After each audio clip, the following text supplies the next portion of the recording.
esse culto ao demônio, ou Uhum. a possessão que tem essas É. igrejas neopentecostais, ela vem porque, é, primeiro, você acredita no demônio, nessa figura de Lúcifer como o inimigo, o enganador, ou não? Ele existe essa Primeiro, figura, existe. Agora, Lúcifer? Lúcifer foi um nome que se deu depois. Na Bíblia você não Não lê tem? nada Tem sobre Satanás. Lúcifer.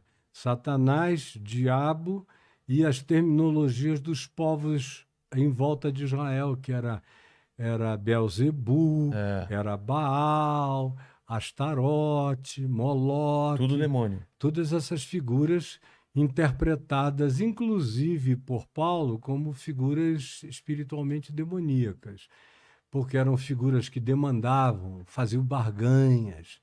Aí você tinha que oferecer um filho, oferecer uma filha, tinha que fazer grandes barganhas para grandes negócios. E isso sempre foi demoníaco, mesmo no espírito do judaísmo. Isso era considerado totalmente maligno. E agora, a figura de Lúcifer, ela aparece como referente a Jesus, a estrela da manhã. É, então. É Jesus, não era o demônio.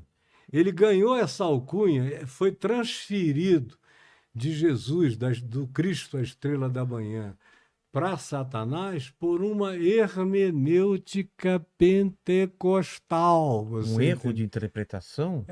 De total. Por E quê? que ganhou, porque não tem conhecimento, Não, é não, mas baseado ignorância. em que trecho? Em que. Baseado na ideia de que ele é a estrela da manhã, queria ser maior Como do que Deus. Deus, queria chegar primeiro, queria iluminar antes de tudo, queria essa coisa aí do supremacismo é que sobre Deus, né? Entendi. É que foi criando essa figura Mas não existe do essa figura enganador. desse anjo. Designado assim, não.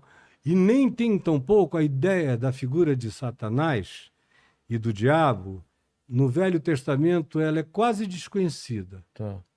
Você vê alusões pequenas, você vê alusões simbólicas no Gênesis, a serpente. É, É uma uma alusão. É, arquetipia. é. Aí você vê que tinha a ver com a cultura judaica do deserto, onde tinha muita serpente Mas era uma venenosa. serpente com membros, né? Porque É, ela não rastejava, né? ela tinha pequenos rastros É, de membros, né? Da evolução, ela sei, sei. perdeu.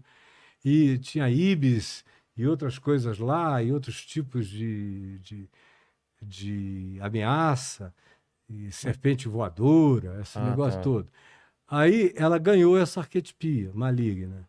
Mas o Velho Testamento praticamente não fala em Satanás. Mas fala da guerra no céu, um terço caiu junto com eles, aí não tá? Não. De Isso onde aí já é vem no isso? Apocalipse. Ah, É. tá.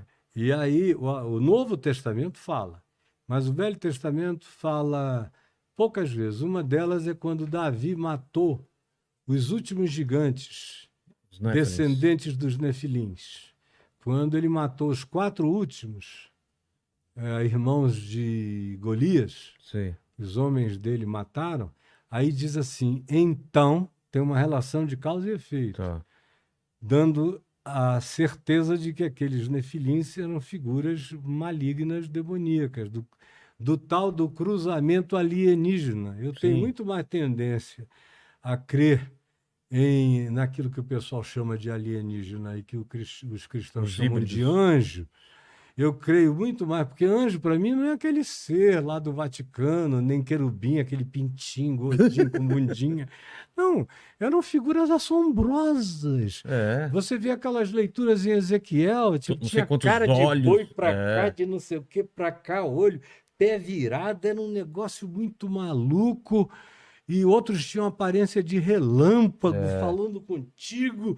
Era tudo muito diferente dessas romantizações no Velho Testamento. E tem também a coisa do objeto voador não identificado em Ezequiel Que são as 10, Ezequiel 1 carruagens. e 10, que são aqueles girantes girando um dentro do outro. Ah, fala isso. Mas Cara, não tem também o lance de umas carruagens que. aí já foi a carruagem de fogo de Elias, que É, levou que pode Elias ser para o uma céu, nave que também. pode ser também, porque era só uma coisa que eles só podiam definir Com a referência da época. do que eles tinham. É. Mas ali, Ezequiel disse que ele ficou aturdido, que caiu no chão, desmaiado de pavor. Aí ele acorda e ele vê aquela coisa brilhosa, com uma roda girando dentro da outra, pequenos olhinhos em volta e cambotas sobre as quais estavam apoiadas. Eles pareciam na cor como berilo. Ele vai tentando descrever o material daquilo ali, mas ele diz que não tinha referência. Aí o que é que acontece? Esses seres que saem, que se comunicam com ele, é que dão a mensagem do livro de Ezequiel todinha. É uma mensagem que vem de seres que saíram Esse cruzamento. dessa nave. Ah, da nave. Isso Ezequiel já no tempo do Tá. exílio dos judeus em Babilônia, já é muito tempo depois. Agora, no Gênesis, em Gênesis 6, é que diz que o dilúvio veio porque os filhos de Deus, os Benai Elohim, que era uma alusão aos que vinham do céu, Não anjos. a gente veio a chamar isso com o apelido de carteiro, mensageiro. É. É só isso. Malaquim.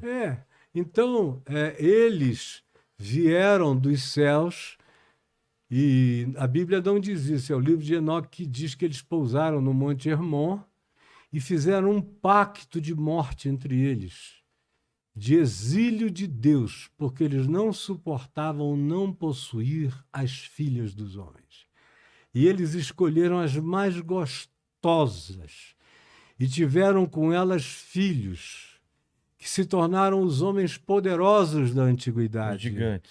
e que eram seres gigantescos. Mas isso é uma figura de linguagem ou eles eram mais altos mesmo? Não, a Bíblia chega a dizer que o rei de onde hoje é Golã, os altos de Golã, o rei do lugar,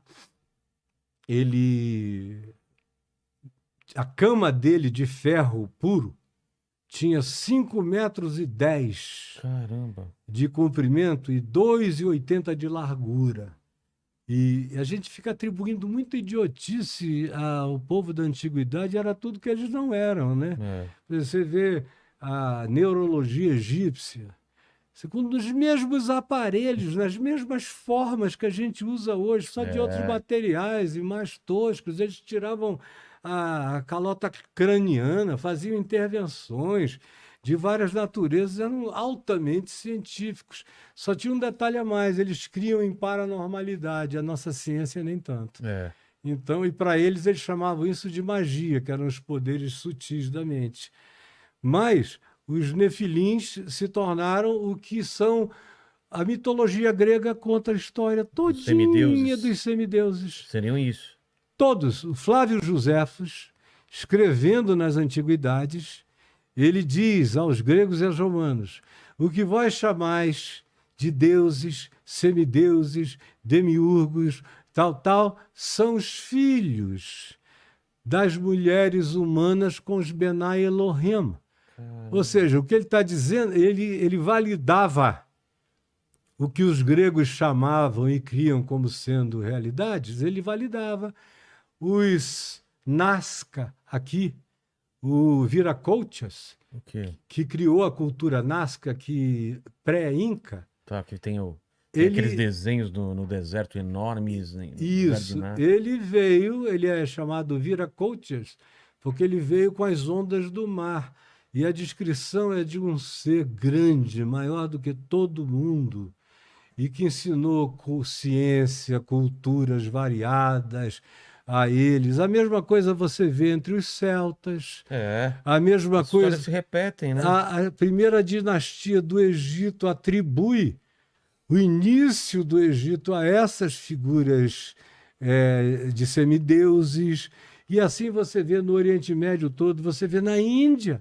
E se você vê ao mesmo tempo culturas que são afastadas geograficamente, simultaneamente fazendo as mesmas coisas. Pirâmide aqui, pirâmide ali. Nos mesmos alinhamentos. Isso é muito maluco. E para mim, o Eric von Braun eram os deuses não estava completamente certo em todas as conclusões, mas a premissa dele tem uma validade extraordinária. Que a premissa é a seguinte: será que o que a nossa cultura chama de anjos e deuses não seriam, porventura, visitantes de outras dimensões ou de outros planetas? Para mim é muito mais um negócio multidimensional.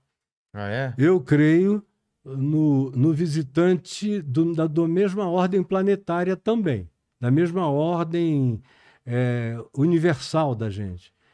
Mas eu, por causa do Novo Testamento, eu fiquei com uma facilidade enorme em crer na física da teoria das cordas, que são lâminas dimensionais que vibram de uma maneira... do lado da outra. De modo que, às vezes, você vê, mesmo quando você vê detecção desses seres em radares, desses entes em radares, você vê que, às vezes, eles entram em cena e, às vezes, eles saem de cena. Como mágica, né? Eles estão em cena, está acompanhando, de repente eles somem. E, às vezes, o visualizador, continua vendo, mas o radar já não capta, como se ele tivesse sido transposto por uma nova camada dimensional, onde tem sombra dele sendo visibilizada. Exato. Então, para mim, nesse universo, praticamente tudo tem explicação. E na Bíblia, só Deus não tem explicação. O resto, tudo tem explicação. Então abre uma porta para que realmente esses deuses, demônios e semideuses e os Nephilims, eles sejam uma os outra demônios, raça. por exemplo, demônios. No livro de Enoque, que teve uma influência enorme. Que é um apócrifo. É um pseudoepígrafe. O que é isso? É quando se toma o nome de uma figura famosa de um outro tempo e se atribui a autoria do texto àquela pessoa. Então, Enoque é o 7º depois de Adão. Tá. Foi arrebatado, que andou com Deus e tal, e viu que ninguém tinha visto, enfim. E ele é o cara que vem antes do dilúvio. Depois vem Lameque, filho dele, depois vem Noé e o dilúvio. E o dilúvio vem por causa dos experimentos. Literalmente se diz, por que os Benai Elohim se deitaram com deitaram e os seus filhos alteraram a natureza de todas as criaturas que andavam pela terra. Caramba. Não apenas seres humanos, mas o mundo fizeram inteiro experiências virou genéticas. a ilha do Dr. Monroe. É aquela loucura doida. Aí, por isso vem essa história de separa. Sim. Agora, é claro que a Arca de Noé não foi uma só. Não dava para pôr todos os animais um de banco cada genético. Não, mas é um banco genético. Você vê culturas diferentes com a mesma história. De ser alagamento. Dos seus Noés locais. Que sobreviveram com revelação semelhante, de construir uma coisa que aguentasse o dilúvio. Aí o que é que a gente vê aí? Os Nefilins, o Enoque diz no livro atribuído a ele, que os demônios, que a gente chama demônios, são os Nefilins que morreram e que, como eles não eram homens e não anjos, e nem anjos, eles se tornaram seres perturbados, obsedando os filhos dos homens sobre a face da terra. Eu acho essa uma descrição muito interessante de onde procedem os demônios. Agora, é claro que, para mim, 98% do que as pessoas chamam demônio, a gente trata com psiquiatria, com terapia, com um monte de coisa. Agora, que eu creio em demônios, eu creio. Eu já tive encontros bárbaros com seres demoníacos, quando eu era pastor em Manaus, especialmente, porque o amazonense antigo, que já não é o de agora, ele tinha um olhar totalmente animista do mundo. Então, as árvores tinham espíritos, o rio, era uma herança indígena e cabocla. Então, o mundo deles era muito mais lotado disso. Agora, eu vi estudantes de medicina assistindo aula de anatomia